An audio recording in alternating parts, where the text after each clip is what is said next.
بسم اللہ الرحمن الرحیم۔ باب العلم انواریہ ایجوکیشنل سوسائٹی و جامعہ انواریہ حیدرآباد انڈیا کے زیر اہتمام بفضلہ تعالی الجامع لشعب الایمان للبیہقی کا درس کے استوار جاری ہے۔ آج کا درس شروع ہوتا ہے حدیث نمبر 6941 سے، مگر واضح رہے کہ گفتگو اس عنوان کے تحت جاری ہے: اخلاص عمل اور ترک ریا، یعنی عمل خالص اللہ کے لیے کرنا اور ریا اور دکھاوے کو چھوڑ دینا۔ چنانچہ اسی عنوان کے تحت حدیث نمبر 6941 ہے۔ یہ حدیث موقوف ہے حضرت عثمان غنی رضی اللہ تعالی عنہ پر۔ حضرت عثمان بن عفان رضی اللہ تعالی عنہ کہتے ہیں کہ جو شخص کوئی عمل کرے، اللہ اس کو ایک چادر اڑھائے گا۔ اگر عمل اچھا ہے تو خیر کی چادر، اور اگر عمل برا ہے تو برائی کی چادر۔ یہ روایت صحیح ہے۔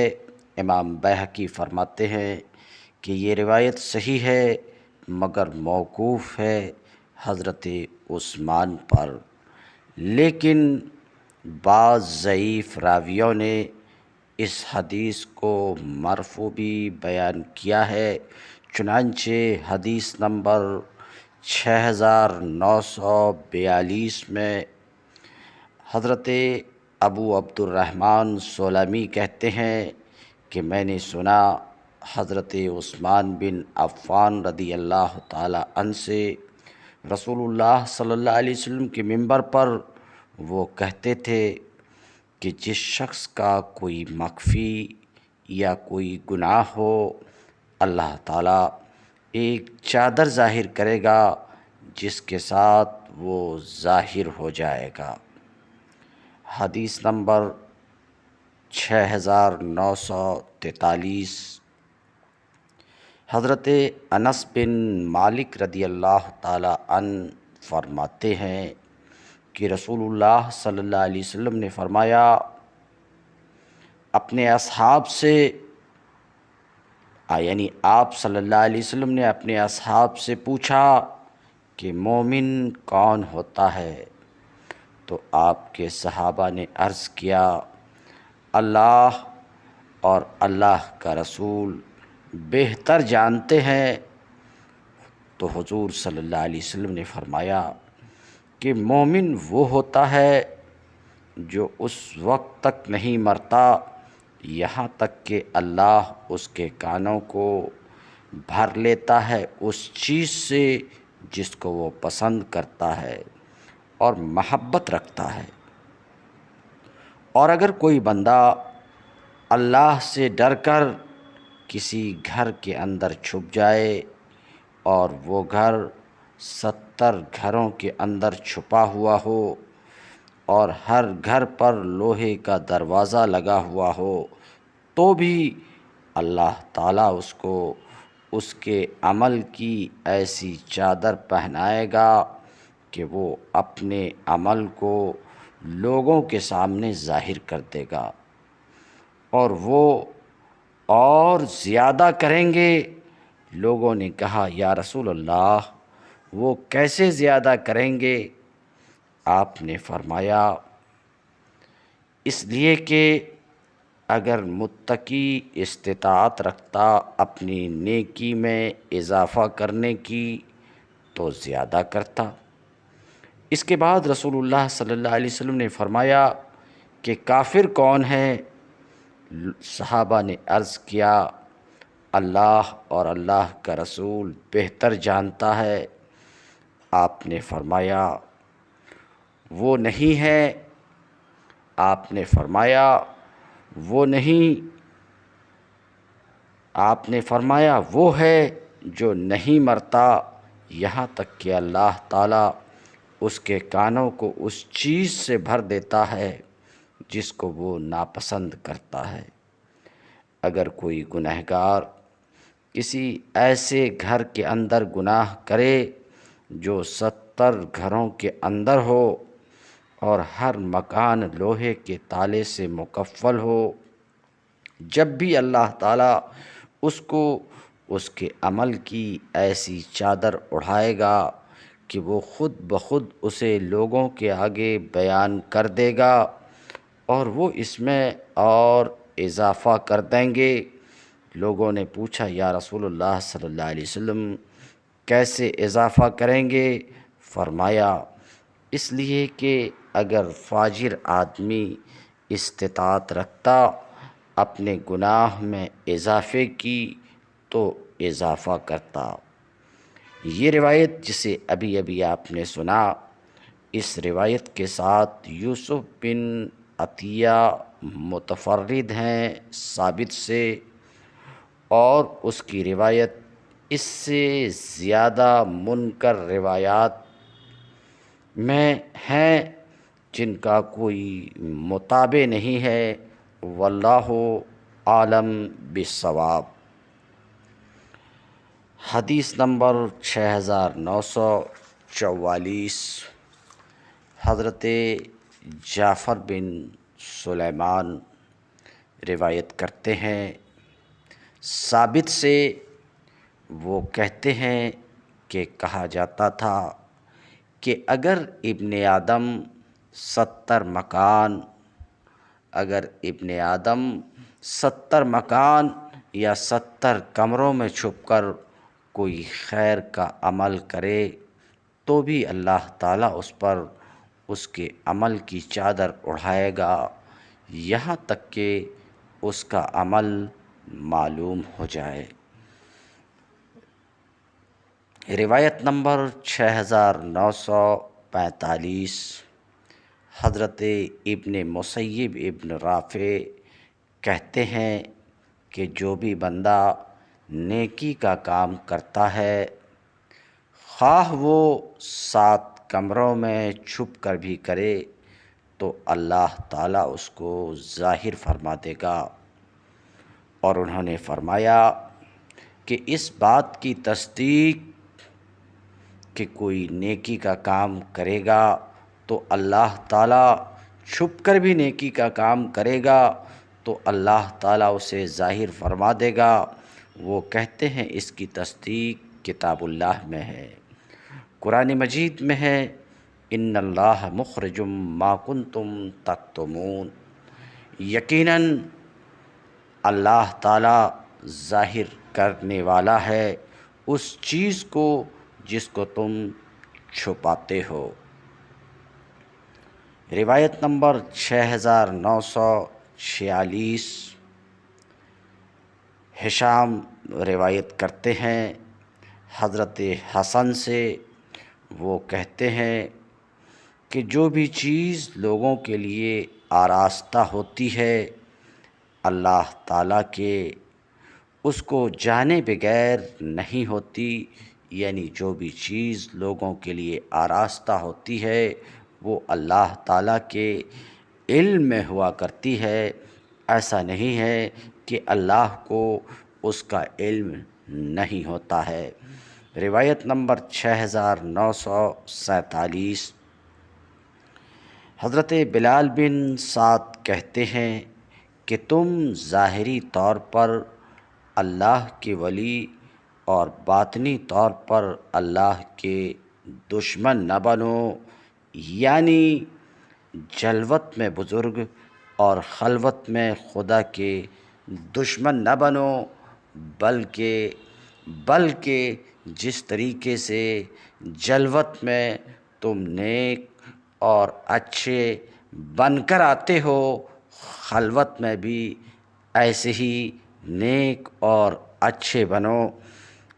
روایت نمبر 6948، حضرت جنید رحمۃ اللہ علیہ روایت کرتے ہیں ابن مغلس سے، وہ کہتے ہیں کہ تم اس بات سے بچو کہ تمہاری تعریف عام ہو، یعنی تعریف پسند نہ بنو، تعریف پسند نہ بنو، بلکہ بچو اس بات سے کہ تمہاری تعریف عام ہو اور تمہارا عیب پوشیدہ ہو، یعنی تمہارا ظاہر اچھا اور باطن برا ہو، اس بات سے بچو۔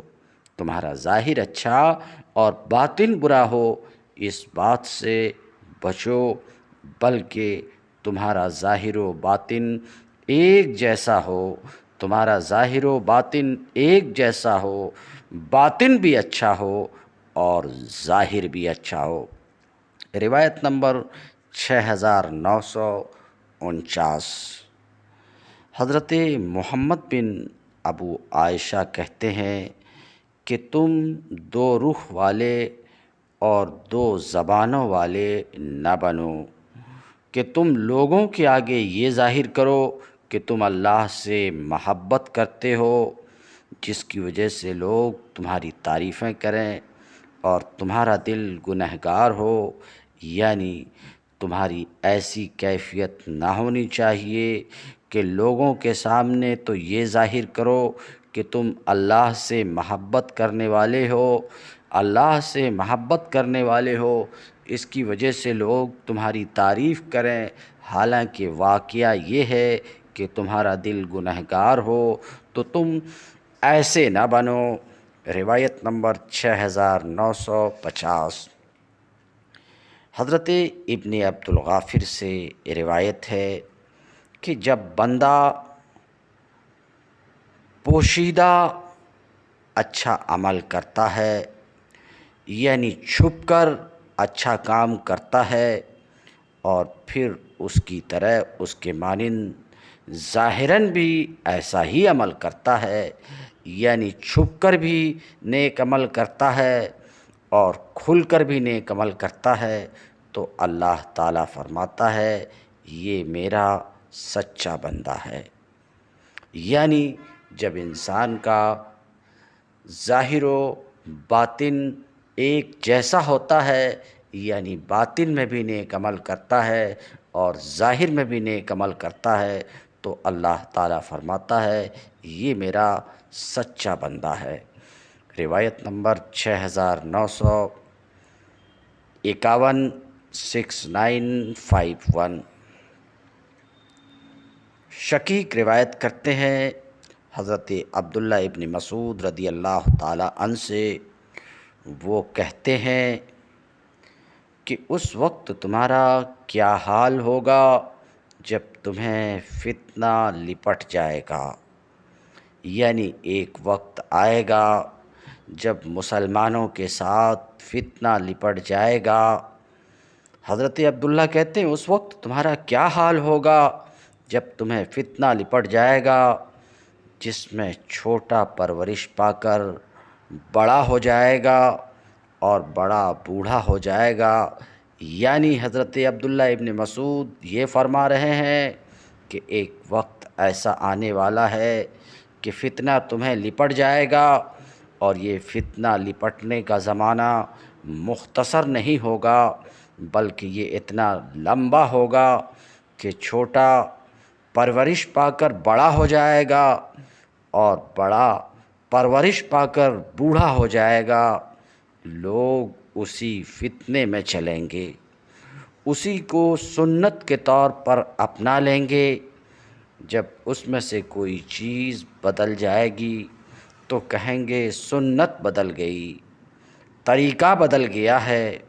ان سے پوچھا گیا کہ یہ کب ہوگا؟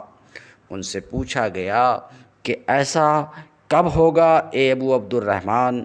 انہوں نے فرمایا جس وقت تمہارے قاری زیادہ ہو جائیں گے، تمہارے امیر بہت ہو جائیں گے۔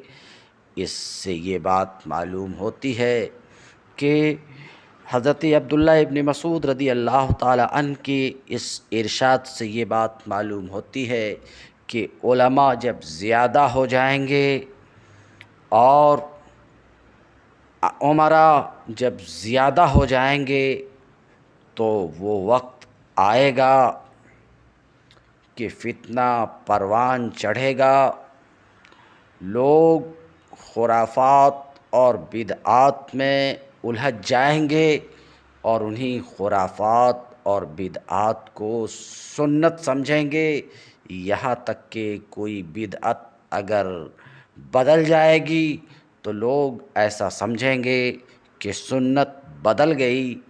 اور ظاہر ہے اس ارشاد سے کہ یہ اس وقت ہوگا جس وقت قاری زیادہ ہو جائیں گے، یعنی علماء زیادہ ہو جائیں گے، تمہارے امیر بہت ہوں گے اور تمہارے امانت دار کم ہو جائیں گے، اور آخرت کے عمل کے بدلے میں دنیا حاصل کی جائے گی۔ اس حدیث کو پڑھ کر ایسا محسوس ہوتا ہے کہ یہی وہ زمانہ ہے جس زمانے میں یہ بات ہمیں خوب نظر آ رہی ہے کہ فتنہ مسلمانوں کے ساتھ لپٹ گیا ہے، اور اسی فتنے میں ہم زندگی گزار رہے ہیں، اور ہمارے درمیان مسلمانوں میں اس قدر اختلافات ہیں کہ شاید دنیا کی کسی اور دوسری قوم میں اختلافات نہیں ہیں۔ اور ظاہر ہے یہ جو بھی اختلافات ہمارے درمیان ہیں، یہ اختلافات دراصل دین ہے علماء کی۔ علماء آپس میں اختلاف کرتے ہیں اور اسی اختلاف میں اپنے سے ریلیٹڈ مسلمانوں کو گھسیٹ لیتے ہیں، اور علماء جو ایسا کرتے ہیں عام طور سے کہ اختلاف کرتے ہیں، وہ اختلاف اخلاص کی وجہ سے نہیں کرتے، بلکہ عام طور سے علماء کا اختلاف دنیا حاصل کرنے کے لیے ہوا کرتا ہے۔ آج ہم اس بات کا اپنے ماتھے کی آنکھوں سے مشاہدہ کر رہے ہیں تو کہہ سکتے ہیں کہ حضرت عبداللہ ابن مسعود رضی اللہ تعالی عنہ کی یہ حدیث، جس میں غیب کی پیشین گوئی کی گئی ہے، اور یہ ممکن نہیں ہے مگر نبی کریم صلی اللہ علیہ وسلم سے سن کر، تو یہ حدیث جس میں پیشین گوئی کی گئی ہے، یہ زمانہ اس حدیث کی پیشین گوئی پورے ہونے کا زمانہ ہے، یعنی یہ وہ زمانہ ہے جس زمانے میں لوگ فتنے میں پل رہے ہیں، بڑھ رہے ہیں، پرورش پا رہے ہیں، اور بدعات و خرافات کو سنت سمجھ رہے ہیں، اور علماء جو بدعات و خرافات کو ہوا دے رہے ہیں، ان علماء کو علماء صالح نیک علماء سمجھا جا رہا ہے، حالانکہ فی الواقع یہ علماء سو ہیں، دنیا دار علماء ہیں، اپنی دنیا کے لیے لوگوں میں بدعات و خرافات رائج کر رہے ہیں، لوگوں کے درمیان اختلافات پیدا کر رہے ہیں۔ بہرحال آئیے اگلی روایت ہم پڑھتے ہیں، جو روایت نمبر 6952 ہے۔ حضرت وہب بن منبہ کہتے ہیں کہ بنی اسرائیل میں فاسق قاری ظاہر ہوا، بدکار عالم ظاہر ہوا، اور عنقریب تم میں بھی ظاہر ہوں گے۔ یعنی وہب بن منبہ کہتے ہیں کہ جس طریقے سے بنی اسرائیل میں بدکار علماء ظاہر ہوئے، اسی طریقے سے اس امت میں بھی بدکار علماء ظاہر ہوں گے، اور اس بات کی تائید ایک دوسری حدیث سے ہوتی ہے جس میں رسول اللہ صلی اللہ علیہ وسلم نے فرمایا کہ میری امت ہر اس راستے پر چلے گی جس پر اہل کتاب یعنی یہود اور نصارہ چلے ہیں، یہود اور نصارہ چلے ہیں۔ اللہ کی کتاب گواہ ہے کہ یہود و نصارہ کے علماء نے فسق و فجور کو پھیلایا، امت میں اختلافات ڈالا، اللہ کی کتاب کو چھپایا۔ اللہ کی کتاب میں متعدد ایسی آیات ہیں کہ علماء بنی اسرائیل نے حق کے ظاہر ہونے کے بعد بھی اللہ کی کتاب میں اختلافات ڈالے۔ اسی طریقے سے اس امت میں بھی ایسے علماء گزرے ہیں اور اس امت میں بھی ایسے علماء ہیں جو اللہ کی کتاب میں اختلافات ڈالتے ہیں۔ اللہ کی کتاب میں اختلاف اب اس طور پر ڈالتے ہیں کہ کتاب اللہ کا مفہوم واضح رہتا ہے مگر اس مفہوم کو بدل دیتے ہیں اور اللہ کی کتاب میں اختلاف ڈالتے ہیں سودا بازی کے لیے، دنیا داری کے لیے، اپنی شہرت کے لیے، دولت حاصل کرنے کے لیے۔ بہرحال وہب بن منبہ کہتے ہیں کہ بنی اسرائیل میں فاسق کاری یعنی بدکار عالم ظاہر ہوا اور عنقریب تم میں یعنی امت محمدیہ میں بھی فاسق کاری یعنی بدکار علماء ظاہر ہوں گے۔ روایت نمبر 6953۔ عمران بن کثیر، حضرت عمران بن کثیر کہتے ہیں کہ مجھے خبر پہنچی ہے کہ جہنم کے اندر ایک وادی ہے جس وادی سے جہنم ہر روز 400 بار پناہ مانگتی ہے اور وہ ریاکاری کرنے والے، دکھاوا کرنے والے کاریوں کے لیے تیار کی گئی ہے۔ اللہ کی پناہ، اللہ کی پناہ۔ کیا فرماتے ہیں کہ جہنم کے اندر ایک وادی ہے جس سے جہنم خود ہر دن 400 بار پناہ مانگتی ہے۔ جہنم کی یہ خطرناک وادی کس کے لیے ہے؟ علماء کے لیے ہے۔ جہنم کی یہ خطرناک وادی جس سے خود جہنم روزانہ 400 بار پناہ مانگتی ہے، یہ کن کے لیے ہے؟ علماء کے لیے ہے۔ یہ کن کے لیے ہے؟ قراء کے لیے ہے۔ یہ کن کے لیے ہے؟ فضلاء کے لیے ہے۔ کن علماء کے لیے؟ کن فضلاء کے لیے؟ تو اس بات کا بیان ہے ان علماء کے لیے جو ریاکاری کرنے والے ہیں، دکھاوا کرنے والے ہیں، یعنی اپنے عمل میں ریاکاری کرتے ہیں، دکھاوا کرتے ہیں، لوگوں کے سامنے اس طریقے سے ظاہر ہوتے ہیں جیسے باطن میں اور حقیقت میں وہ نہیں ہوتے۔ لوگوں کے سامنے نیک بن کر کے آتے ہیں، لوگوں کے سامنے بزرگ کی شکل میں پیش ہوتے ہیں، حالانکہ باطن میں وہ بد ہوتے ہیں، باطن میں وہ شیطان کے ساتھی ہوتے ہیں۔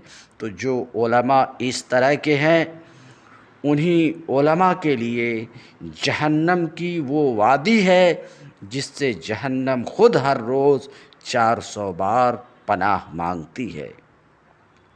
اور اس سلسلے میں ایک مرفوع حدیث بھی مروی ہے، اس سلسلے میں ایک مرفوع حدیث بھی آئی ہے۔ امام بہقی کہتے ہیں ہم نے اس حدیث کو کتاب البعث میں ذکر کر دیا ہے۔ حدیث نمبر 6954۔ حضرت انس بن مالک رضی اللہ تعالی عنہ فرماتے ہیں کہ اللہ کے رسول صلی اللہ علیہ وسلم نے فرمایا کہ آخری لوگوں میں یعنی آخری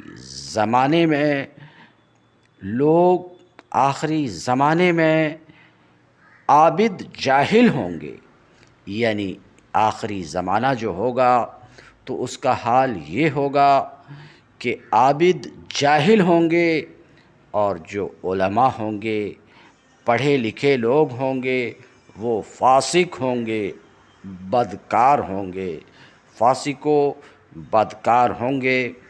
روایت نمبر 6955۔ حضرت مالک بن دینار رحمۃ اللہ علیہ فرماتے ہیں کہ اس دور کے قاریوں کی مثال، حضرت مالک بن دینار اپنے زمانے کے قاریوں کی مثال بیان کر رہے ہیں، اور وہ اگر آج کے قرہ کو دیکھتے تو اس سے بھی خطرناک مثال بیان کرتے۔ بہرحال حضرت مالک بن دینار کے زمانے کے علماء کا کیا حال تھا؟ تو حضرت مالک بن دینار کہتے ہیں کہ اس دور یعنی ہمارے دور کے قاریوں کی مثال اس آدمی کی طرح ہے جو شکار کا جال نصب کرتا ہے، شکار کا جال پھیلاتا ہے، گاڑتا ہے، اس کے پھندے پر ایک چڑیا آ کر بیٹھتی ہے اور وہ اس سے پوچھتی ہے، تجھے کیا ہوا کہ میں تجھے ہر وقت مٹی میں قید دیکھتی ہوں؟ وہ کہتا ہے کہ میں عاجزی کرتا ہوں، یعنی عالم کہتا ہے، وہ شکاری شخص کہتا ہے کہ میں عاجزی کرتا ہوں۔ وہ پوچھتی ہے کہ یہ تمہاری کمر کیوں جھک گئی ہے؟ وہ کہتا ہے یہ لمبی عبادت کرنے کی وجہ سے ٹیڑھی ہو گئی ہے۔ وہ پوچھتی ہے یہ سامنے ڈھال کیسی ہے؟ وہ کہتا ہے میں یہ روزہ داروں کے سایہ حاصل کرنے کے لیے نصب کر رکھا ہوں۔ جوں ہی وہ چڑیا بے دھیان ہوتی ہے تو دانہ چگنے لگتی ہے، اتنے میں جال کا پھندا اس کی گردن میں آن پڑتا ہے اور وہ اس کو گردن سے پکڑ لیتا ہے۔ اب چڑیا کہتی ہے کہ اگر عابد تیری طرح گردن سے دبوچتے ہیں اس دور میں تو اللہ ایسے عابدوں سے بچائے، ان میں کوئی خیر نہیں ہے۔ اس روایت میں حضرت مالک بن دینار رحمۃ اللہ علیہ فرما رہے ہیں کہ ہمارے دور کے علماء میں انتہائی مکار ہے، مکاری کے جال بنتے ہیں، سیدھے سادھے لوگوں کو شکار کرنے کے لیے، اور مکر کے جال میں سیدھے سادھے لوگوں کو پھنساتے ہیں۔ مالک بن دینار رحمۃ اللہ علیہ اپنے دور کے علماء کا حال بیان کر رہے ہیں۔ آج کے علماء ان علماء سے کئی قدم آگے بڑھ چکے ہیں کہ یہ مکر و فریب کا جال تو راتوں دن بنتے ہی ہیں، ساتھ میں امت محمدیہ میں تفرقہ اور اختلاف کی بھی بھرپور کوشش کرتے ہیں تاکہ ان کی دکان خوب چلتی رہے۔ الامان والحفیظ۔ ایک حدیث اور دیکھتے ہیں، حدیث نمبر روایت نمبر 6956۔ محمد بن کعب کہتے ہیں کہ ایک آدمی ان کے پاس آیا، آنے والے نے کہا کہ پکی بات ہے، بعض کتابوں میں یہ لکھا ہے کہ اللہ تعالیٰ کی کچھ بندے ایسے بھی ہیں جن کی زبانیں شہد سے زیادہ میٹھی ہیں اور ان کے دل ایلوا مصبر سے زیادہ کڑوے ہیں۔ وہ لوگوں کے آگے بھیڑ کا لباس اوڑھ لیتے ہیں، یعنی نرم ہو کر، اور وہ دین کے ساتھ دنیا دوہ لیتے ہیں۔ اللہ تعالیٰ فرماتا ہے کہ وہ مجھ پر دلیر ہو جاتے ہیں، یعنی نافرمانی کرتے ہیں، میرے ساتھ غفلت برتتے ہیں، یعنی میرے احکام پر عمل نہیں کرتے۔ مجھے اپنی عزت کی قسم ہے، میں ان کے لیے ایسا فتنہ برپا کروں گا جس میں بڑے بردبار بھی پریشان ہو جائیں گے۔ محمد بن کعب نے کہا کہ یہ بات کتاب اللہ میں بھی ہے، اللہ کی کتاب میں ہے، وَمِنَ النَّاسِ مَن يُعْجِبُكَ قَوْلُهُ فِي الْحَيَاةِ الدُّنْيَا وَيُشْهِدُ اللَّهَ عَلَى مَا فِي قَلْبِهِ وَهُوَ أَلَدُّ الْخِصَامِ۔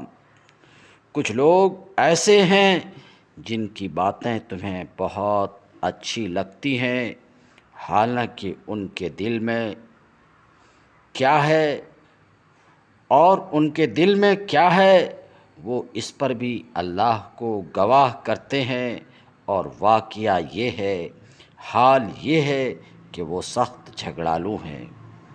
اس آدمی نے کہا، ہم جانتے ہیں کہ یہ آیت جس شخص کے بارے میں اتری تھی۔ محمد بن کعب نے ان سے کہا، بے شک ایک حکم کسی آدمی کے بارے میں نازل ہوتا ہے، یعنی کوئی حکم، کوئی آیت مخصوص شخص کے بارے میں نازل ہوتی ہے، مگر وہ آیت عام ہوتی ہے، یعنی اس کا حکم عام ہوتا ہے۔